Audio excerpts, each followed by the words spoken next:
मेरे प्यारे साथियों, मैं दिलीप सर आप सबों को नमस्कार करता हूं। तो प्यारे बच्चों, जो हम लोग अभी प्रश्नावली 1.2 क्लास 10th का मैथ बना रहे थे, उसमें 2 क्वेश्चन जो बच गया था, आज हम लोग उस 2 क्वेश्चन को सॉल्व करेंगे और फिर आगे बढ़ेंगे। ठीक है ना। सबसे पहले देखिए, क्वेश्चन नंबर 5 क्या कहता है। कहता है जाँच कीजिए कि क्या किसी प्राकृतिक संख्या n के लिए संख्या 6n अंक 0 पर समाप्त हो सकती है क्या? होती है। तो कहता है जांच कीजिए कि जांच करना है, जांच करके बता दीजिए उसमें क्या दिक्कत है कि नहीं है।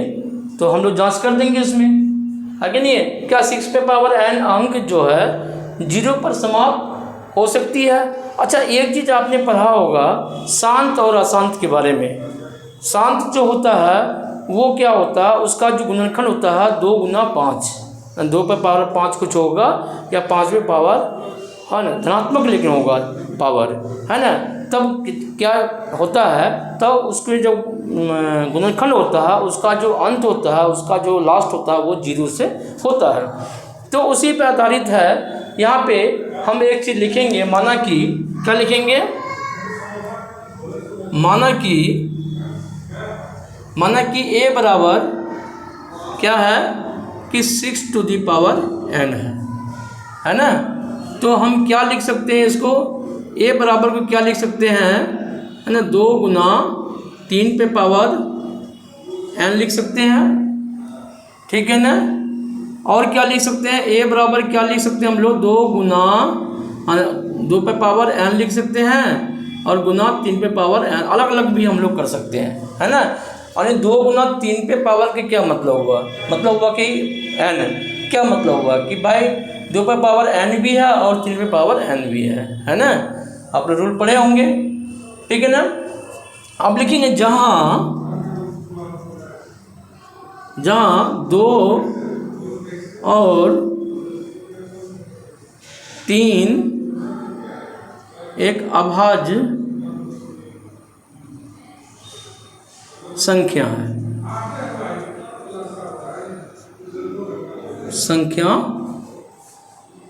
जहाँ 2 और 3 अभाज्य संख्या है। ठीक है ना। चलो ये लिख देंगे हम लोग, बस प्रूफ करना है ना।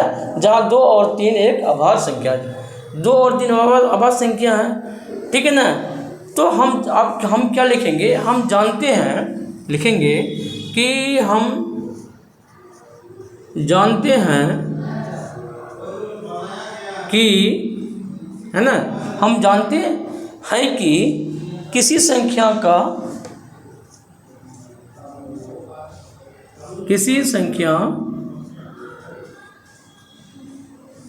अंत,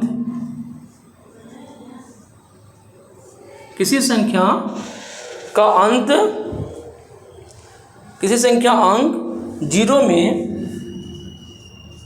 यानी 0 में तभी होता है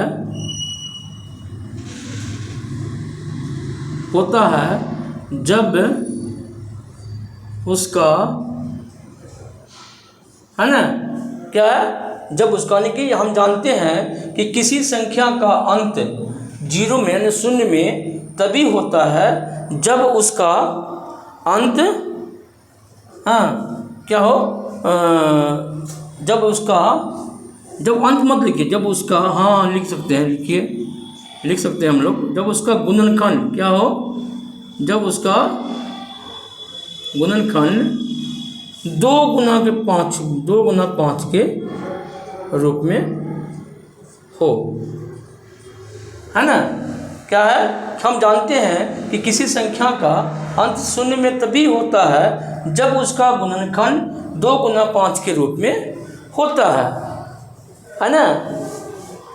तो अब क्या है, अब ये जो है भाई साहब, ये क्या है, a बराबर 2 पे पावर n गुना 3 पे पावर n एक अद्वितीय रूप है ना।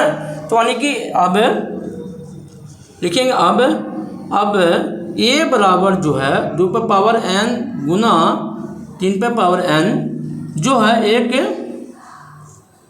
क्या है, अद्वितीय गुणनखंड है ना, एक अद्वितीय गुणनखंड है।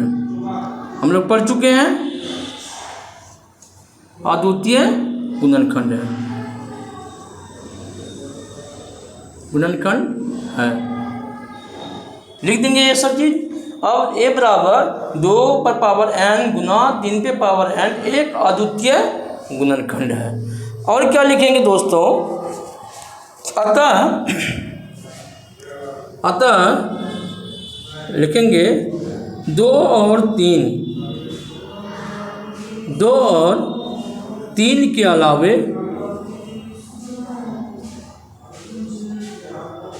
अलावे दूसरा कोई, या इसके स्थान पे अलावे दूसरा कोई अभाज्य संख्या, दूसरा कोई अभाज्य है ना, अभाज्य संख्या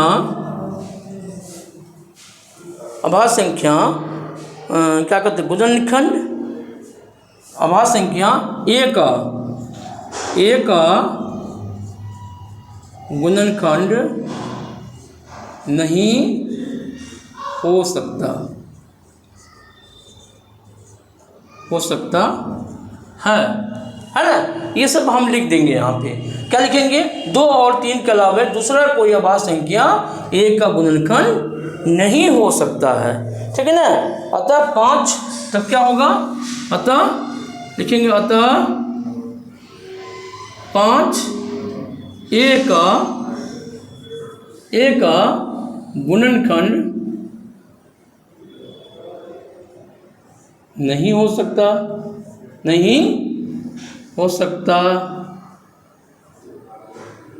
है, ये लिख देंगे। राइट बच्चों। और क्या लिखेंगे, अतः लिखेंगे, अतः या इसीलिए 6 पे पावर n का अंत है ना, अंत शून्य में, क्या है, शून्य में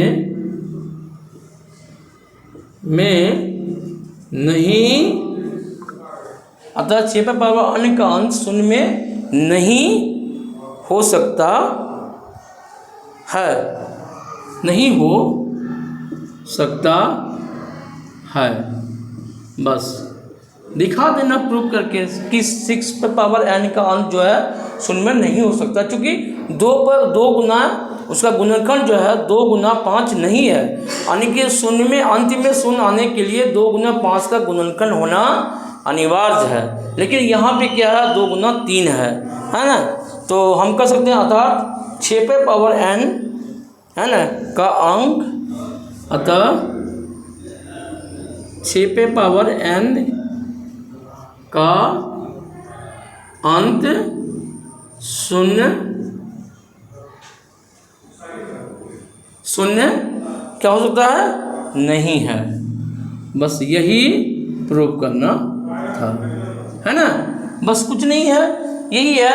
बस a बराबर इसको तोड़ना है, 2 गुना 3 गुना पर पावर n करना है और इसको भी अलग अलग कर लेना है और लिख देंगे कि 2 और 3 एक अभाज्य संख्या है, ठीक है ना।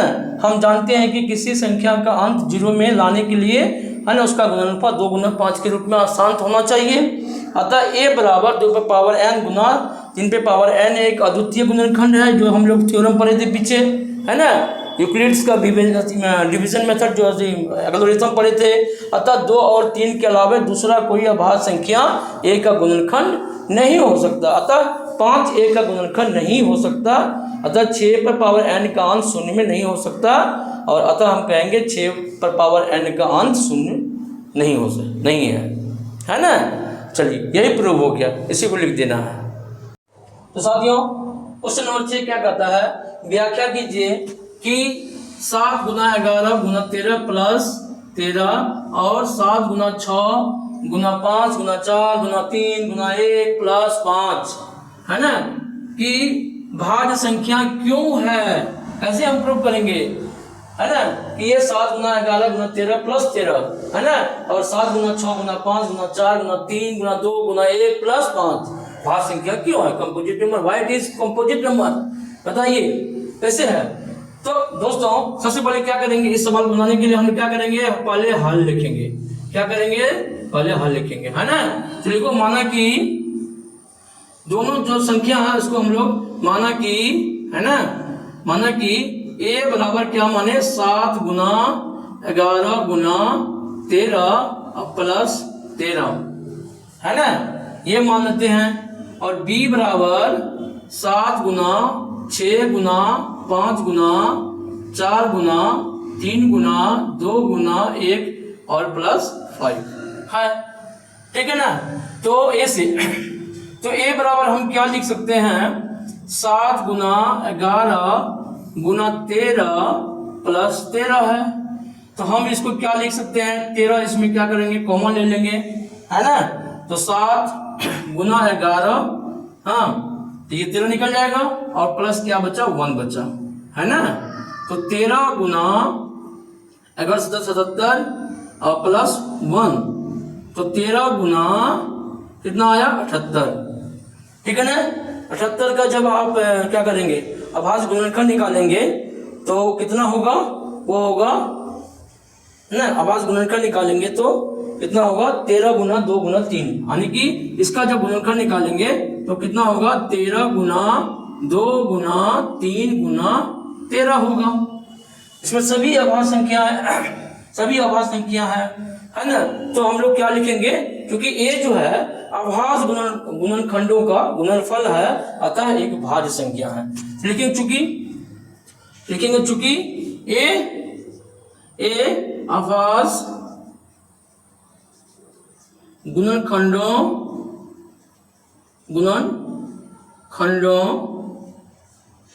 का एक गुणनफल है ना। अतः यह भाज्य संख्या है, यह भाज्य संख्या है ना, ठीक है। दूसरा लिखेंगे हम लोग कि अब b बराबर क्या लेंगे, b बराबर लेंगे क्या, 7 गुना 6 गुना 5 गुना 4 गुना 3 गुना 2 गुना 1 प्लस 5। तो इसमें 5 इधर भी है, 5 इसमें भी है, हम क्या करेंगे, 5 कॉमन ले लेंगे। तो 7 गुना 6, 5 निकल जाएगा, गुना 4 बचेगा, गुना 3 होगा, गुना 2 होगा, है ना, और गुना 1 होगा, तो प्लस क्या होगा, यहाँ पे 1 होगा, है ना। तो अगर 5 गुना इसको गुना करेंगे तो 1008 और प्लस 1 आता है, तो यानी कि 5000 गुना 1009। तो हम लिखेंगे, चूंकि ये भी क्या है, अभाज्य गुणनखंड है, तो चूंकि ए अभाज्य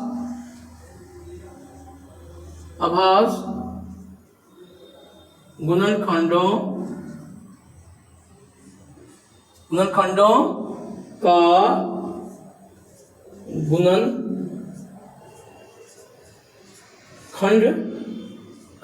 गुणनखंडों का क्या लिखेंगे, गुणनफल है, क्या लिखेंगे, गुणनफल है। अतः यह एक भाज्य संख्या है, क्या है ना। तो अतः आप कह सकते हैं इतना और इतना संख्या है वो एक भाज्य संख्या है, यही आपका आंसर होगा। ठीक है दोस्तों, किसी को समझने में कोई परेशानी दिक्कत बस कुछ नहीं है, इसको ए मानना है, इसको 2 संख्या दिया हुआ है, ए मानना बी मानना है और ये दिखा देना है गुणनखंड का, है ना, अभाज्य गुणनखंडों का गुणनफल है, ये भी अभाज्य गुणनखंडों का गुणनफल है। तो हम कह सकते हैं जब ए किसी अभाज्य गुणनफल है तो ये कभी भाज्य संख्या नहीं हो सकती, अभाज्य संख्या नहीं हो सकता, ये भाज्य संख्या ही होगा।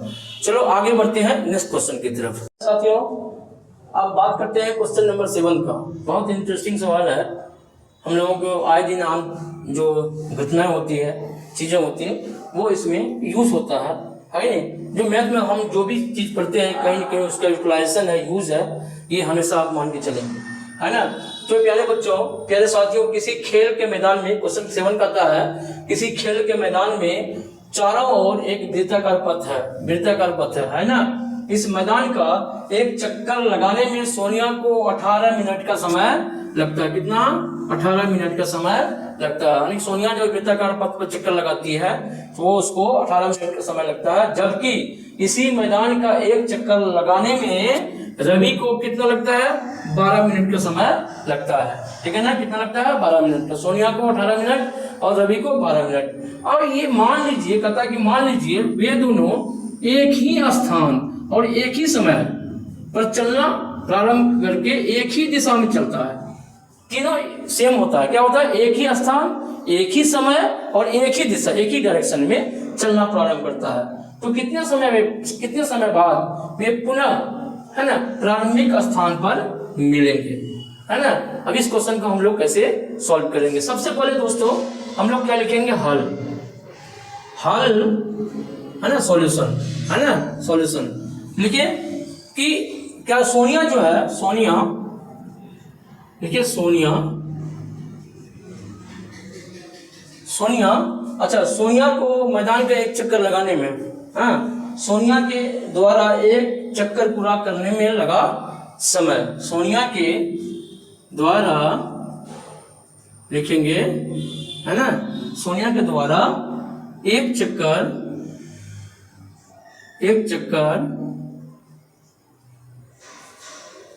पूरा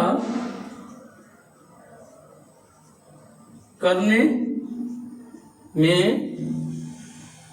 लगा समय, है ना। कितना है? सोनिया कितना देर में लगा? 18 मिनट लगता है। कितना लगता है? 18 मिनट लगता है। अच्छा, फिर पुनः रवि के द्वारा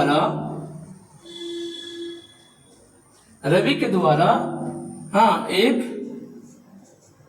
चक्कर लगाने में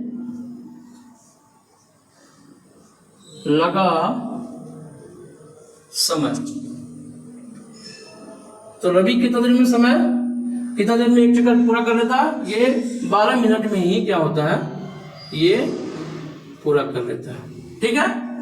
अब एक क्वेश्चन कहता है कि मान लीजिए वे दोनों एक ही स्थान, एक ही समय और एक ही दिशा में चलना प्रारंभ करें तो कितने समय बाद वे पुनः प्रारंभिक स्थान पर मिलेंगे? अच्छा, कितने समय बाद को जानने के लिए हमें क्या करना पड़ेगा? 18 और 12 का क्या करना है? एलसीएम निकालना है। क्या करना है? एलसीएम निकालना है।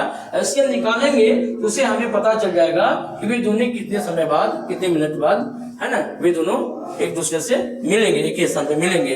तो हम क्या करेंगे? हाँ, देखिए, अतः चूंकि सोनिया, स्टेटमेंट लिख देना है, सोनिया और रवि, हाँ, रवि एक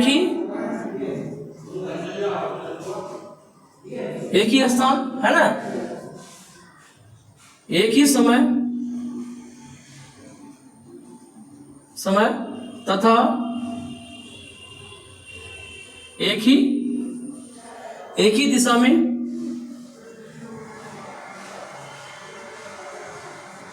में चलना प्रारंभ करता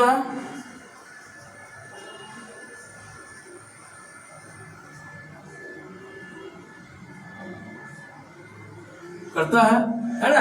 क्या लिखेंगे? रवि के द्वारा, या चूंकि सोनिया और रवि एक ही स्थान, एक ही समय तथा एक ही दिशा में चलना प्रारंभ करते हैं, अतः वे दोनों लिखेंगे, अतः इसीलिए वे दोनों, है ना, वे दोनों एक ही क्या है? एक ही स्थान, है ना, अतः वे दोनों, अतः ऐसे शॉर्ट में लिखते हैं, अतः वे दोनों उतने ही समय बाद एक दूसरे से मिलेंगे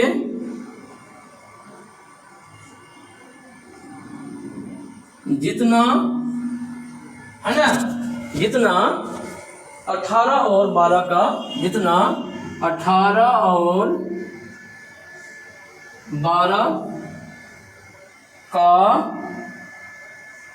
एलसीएम होगा, है ना, उसी से पता चल जाएगा। तो हम लोग निकाल लेते हैं एलसीएम इसका, पहले गुणनखंड निकाल लेते हैं, आभाज्य गुणनखंड 18 का निकाल लेते हैं, है ना। 18 का क्या होगा, 2 9 18, 3 से 3 तिया 9, फिर 3 से 3 का 3, है ना। दूसरा देखते हैं 12 का, सॉरी यहाँ लिखेंगे 12 का 2 से 2 के 12, 2 तिया 6, 3 से 3 का 3। तो दोस्तों क्या हुआ, 18 का गुणनखंड क्या आया, 2 गुना 3 गुना 3, और 12 का क्या आया, है ना, 2 गुना 3, है ना, 2 गुना 3। अब क्या है, एलसीएम की बात करेंगे तो हम लोग क्या करेंगे, ये है ना, ये दोनों कॉमन में है, दोनों लिख लेंगे हम लोग, है ना। इसके बाद जो कॉमन नहीं है उसको भी हम लोग लिख लेंगे, तो 2 भी और 3 भी। तो कितना आता है, 2 तिया 6 गुना 12, 12 तिया 36, यानी कि 36 मिनट बाद प्यारे साथियों, है ना, ये दोनों एक दूसरे से मिलेंगे, ठीक है ना। यही बस इजी है, कुछ नहीं। 18 और 12 का स्टेटमेंट थोड़ा सा लिखना है, तो ये याद रखना है। तो चलिए, थैंक यू। वीडियो अच्छा लगा होगा तो बिल्कुल लाइक एंड सब्सक्राइब करेंगे, क्योंकि दोस्तों हम तो अपनी तरफ से बिल्कुल काम कर ही रहे हैं। तो देखिए, इतनी गर्मी में आप लोगों के लिए वीडियो बना रहे हैं, क्योंकि पंखा तेज चलाएंगे तो उसका आवाज़ आएगा, है कि नहीं है। तो हम सारी मेहनत कर रहे हैं आप लोगों के लिए, और आप लोगों का जो कर्तव्य है, ड्यूटी है, जो फर्ज बनता है, तो आप लोग पूरा कीजिए। यानी कि सब्सक्राइब करना है और दोस्तों को शेयर करना है, ज़्यादा से ज़्यादा वीडियो को लाइक करवाना है। तो चलिए फिर मिलते हैं नेक्स्ट वीडियो में। Thank you.